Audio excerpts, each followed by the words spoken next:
Hello everyone. Today I will teach you pronoun. The pronouns are the words that are used in the place of noun to avoid repetition of noun. देखिए noun के place पे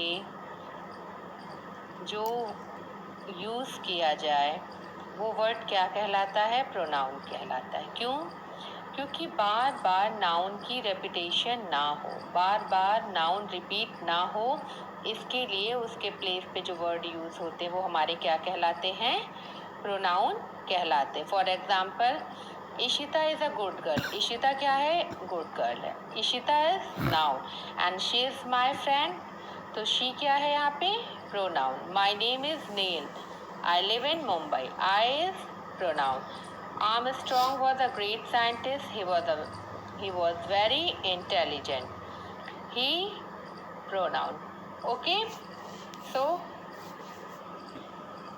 kinds of pronoun. Here given 10 kinds of pronoun. First of all, personal pronoun. The pronoun that replace the name of person, place or things are called personal pronoun. I, we, you, she, he, they, it. Okay. And now person. First person में क्या होता है? Singular में I होता है and plural में आपका we and second person में you and प्लूरल में आपका you, और आप थर्ड पर्सन में क्या यूज़ करेंगे? he, she, it के साथ। यहाँ पर प्लूरल में आपका they हो जाएगा। So now I love my parents very much.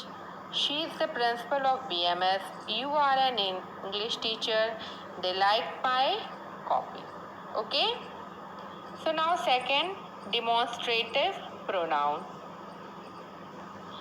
The pronoun that indicate toward noun are called demonstrative pronoun. जहाँ पर नाउन की ओर संकेत किया जाए या उसे बताया जाए संकेत के रूप में, तो वहाँ पे डिमॉन्स्ट्रेटिव प्रोनाउंस होते हैं। दिस सिंगुलर में यूज़ होगा, दैट सिंगुलर में होगा एंड उसका प्लूरल क्या होगा? These and those. Here given some example. This is my house, that was your box kept near the table, these are new flats to live in and those were mango trees in your garden. Interrogative pronoun. The pronoun that ask questions are called interrogative pronoun. Interrogative आपका pronoun वो होता है जिसमें आपसे question पूछा जाए। Who, whom, whose, what, which. Who has broken the glass of this window? आप देख रहे हैं इस सेंटेंस में कि क्वेश्चन पूछा जा रहा है कि कौन है जिसने की ग्लास ऑफ द विंडो की खिड़की के शीशे तोड़े हैं। Whom did you call yesterday? Whose book is this? What are you doing now? तो जब आपके सेंटेंस में क्वेश्चन पूछा जाए और जो वर्ड्स होते हैं फिर वो क्या कहलाते हैं? इंट्रोगेटिव प्रोनाउन कहलाते हैं। Now here given relative pronoun. Relative pronoun क्या होते हैं? The word that belongs to the WH family. Already mention noun are called relative pronoun. ऐसे वर्ड जो WH फैमिली से रिलेटेड हो, जिसमें whom, what, where, which use किया जाए सेंटेंस में, तो वो आपके रिलेटिव प्रोनाउंस कहलाते। The student who was awarded was the topper of last year. The player whom the whole nation loved will be cricket. The house which is green in color is my.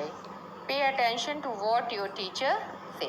So here given some example कि जिनमें आपका WHO से related जो भी sentence हैं जो कि एक तरह से जोड़ने का काम करते हैं और जो एक रिलेशन क्रिएट करते हैं सेंटेंस में, वो आपके रिलेटिव प्रोनाउंस कहलाते हैं। Reciprocal pronoun. The pronouns that are used to qualify nouns in the sense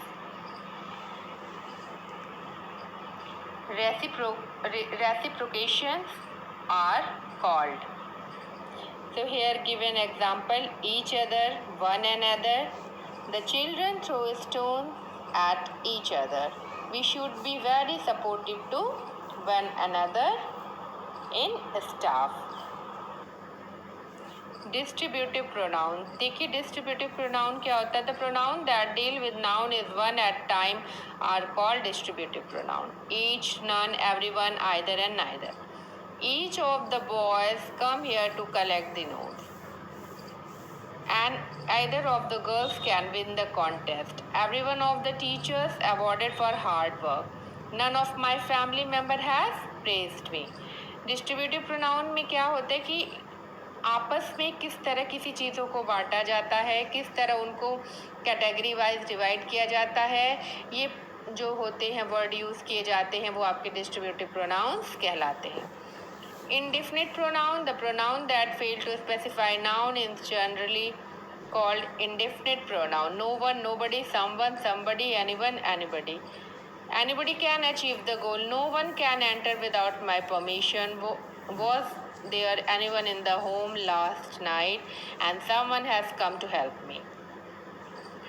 Possessive pronoun, the pronoun that show possessions are called possessive pronoun. Mine, our, your, his, her, their.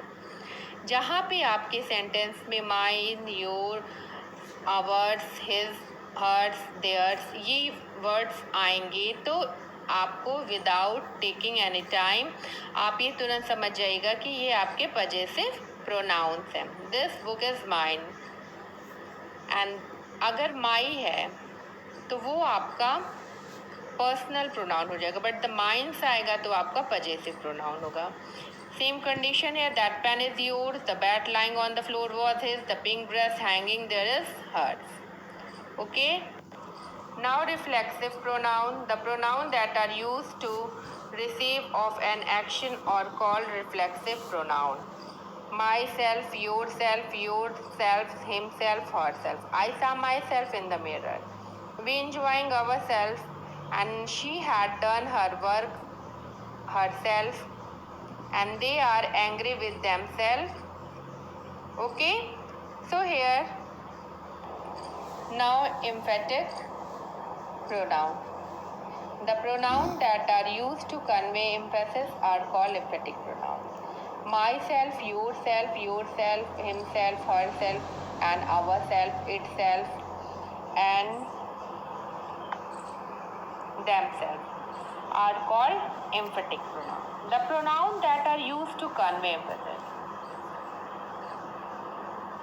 जहाँ पर स्वयं के द्वारा किसी चीज़ को करने के लिए या कोई भी कार्य करते हैं उसका जो प्रभाव रहता है वहाँ पर जो प्रोनाउन यूज होता है वो हमारा क्या कहलाता है? एम्फेटिक प्रोनाउन कहलाता है. I myself locked the door.